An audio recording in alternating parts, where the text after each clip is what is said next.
गांधी ने प्रधानमंत्री पद के लिए सरदार पटेल की जगह नेहरू को क्यों चुना? भारत के स्वतंत्रता संग्राम और स्वतंत्र भारत की राजनीतिक दिशा तय करने में महात्मा गांधी का महत्वपूर्ण योगदान रहा।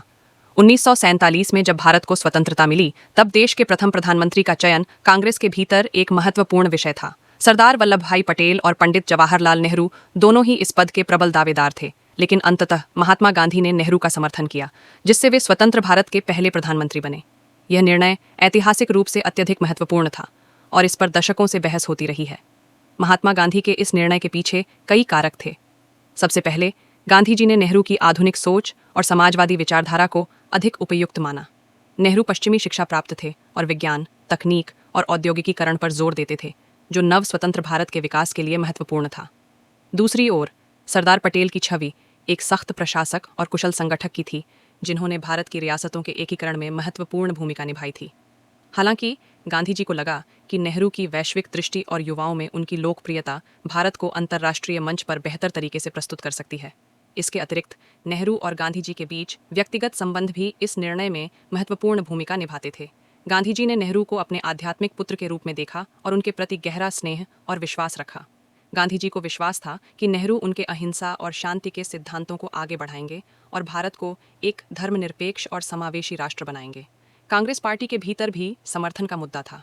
1946 में कांग्रेस कार्य समिति के चुनाव में अधिकांश प्रांतीय कांग्रेस समितियों ने सरदार पटेल को समर्थन दिया था, लेकिन गांधी जी ने हस्तक्षेप कर नेहरू के पक्ष में निर्णय लिया। नेहरू ने यह संकेत दिया था कि यदि उन्हें प्रधानमंत्री नहीं बनाया गया तो वे सरकार में शामिल नहीं होंगे। गांधी जी को लगा कि नेहरू को दरकिनार करना पार्टी की एकता के लिए हानिकारक हो सकता है। नेहरू की लोकप्रियता और उनकी जननेता की छवि भी महत्वपूर्ण कारक थी। नेहरू ने स्वतंत्रता संग्राम के दौरान युवाओं और शहरी मध्यम वर्ग को प्रभावित किया था। उन्होंने समाजवाद, धर्मनिरपेक्षता और वैज्ञानिक सोच को अपनाने की वकालत की, जो भारत को आधुनिक राष्ट्र बनाने के लिए आवश्यक था। इसके विपरीत सरदार पटेल को ग्रामीण भारत और कांग्रेस के रूढ़िवादी धड़े का समर्थन प्राप्त था। हालांकि पटेल ने गांधी जी के निर्णय को स्वीकार किया और नेहरू के साथ मिलकर देश के निर्माण में महत्वपूर्ण योगदान दिया। महात्मा गांधी का यह निर्णय भारत की राजनीतिक दिशा को गहराई से प्रभावित करने वाला साबित हुआ।